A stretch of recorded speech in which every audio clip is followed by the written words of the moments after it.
Em viagem à Europa, o presidente Lula falou sobre política internacional, mas não foi questionado sobre as principais pautas da Semana do Brasil.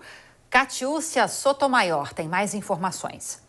Na terceira viagem à Europa, Lula deu novas declarações sobre política internacional. Na Itália, encontrou o presidente e a primeira-ministra do país e no Vaticano esteve com o Papa. Na França, além de se reunir com o presidente Emmanuel Macron, ele teve agenda com lideranças como o presidente de Cuba e com Dilma Rousseff, representando o Banco dos BRICS. Na pauta, juros, a questão climática e o financiamento para a Argentina.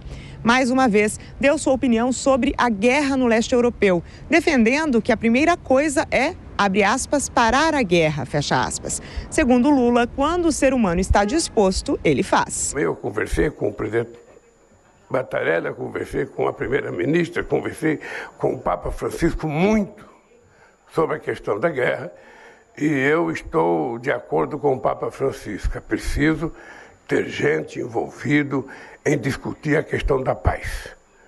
É preciso colocar os atores numa mesa de negociação, é preciso parar de atirar e é preciso tentar encontrar uma solução pacífica, porque o mundo tem 800 milhões de seres humanos que vão dormir toda noite sem ter o que comer e não é justo se gastar bilhões de dólares ou de euros com guerra desnecessária, quando a gente poderia tentar estar vivendo, sabe, num momento de paz, porque o mundo está precisando disso. Também criticou o Conselho de Segurança da ONU e sugeriu uma nova configuração. É uma moda as pessoas que participam como membros permanentes do Conselho de Segurança da ONU invadir outros países sem pedir licença a ninguém.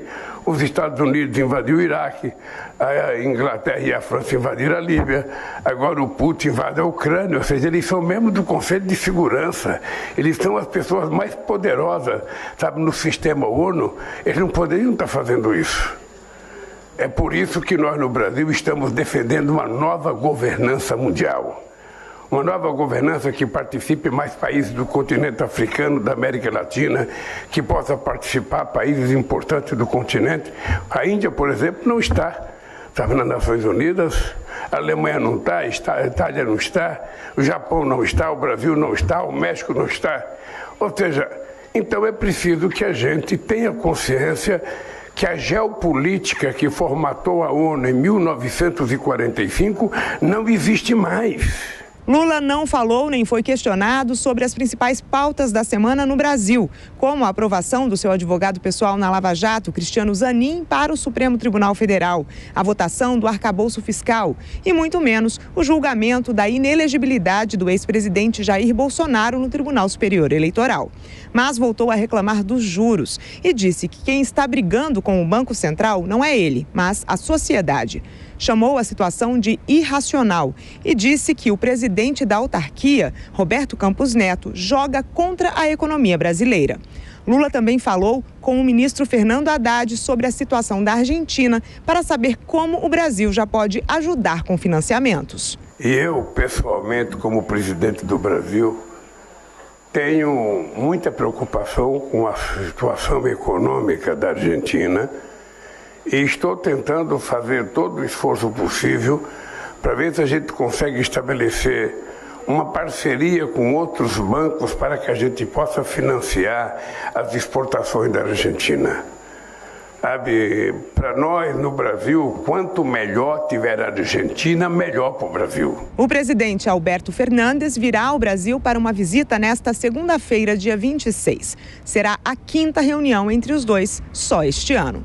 De Brasília, Catiúcia Sotomayor. Vamos lá, Nelson Kobayashi, quero te ouvir mais uma vez.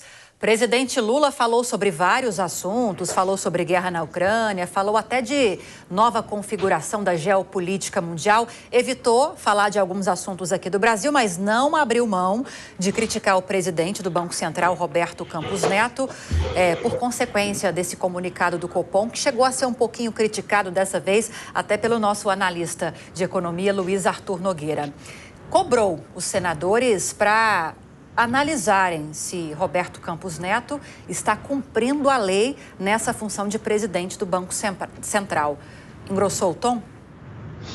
Ele fez o que era esperado, né? ele não deixaria barato a manutenção da taxa de juros em 13,75, vez que desde o início do governo ele vem criticando contumazmente a taxa de juros, a autonomia do Banco Central e a gestão do Campos Neto à frente do Banco Central. Então, diante da manutenção desse número divulgado pelo Copom, é claro que o presidente Lula iria fazer as suas críticas, mas não há o que fazer. A taxa de juros é um remédio amargo de prevenção, não necessariamente para combater a inflação, mas para prevenir contra um aumento da inflação, contra uma pressão inflacionária, contra uma projeção de inflação que existe hoje no Brasil, é inegável, diante de instabilidade, incertezas, insegurança sobre qual vai ser a decisão final a respeito do arcabouço, que teve mudanças no Senado, voltou para a Câmara, sobre qual vai ser o texto final da reforma tributária, ser aprovado ou não no Congresso Nacional, já que agora a gente está apenas no texto base, bem no início. Então tem muitas incertezas que pressionam a inflação, além, é claro, de todas as medidas do governo. Reoneração antecipada do diesel, um desenrola que impacta 1/3 da população, aumento da taxa do teto do Minha Casa Minha Vida, dando mais crédito barato a mais pessoas, inclusive. Então, a gente tem um contexto todo que justifica, infelizmente, essa taxa de juros muito alta, que, claro, não é o ideal, mas se mostra necessária.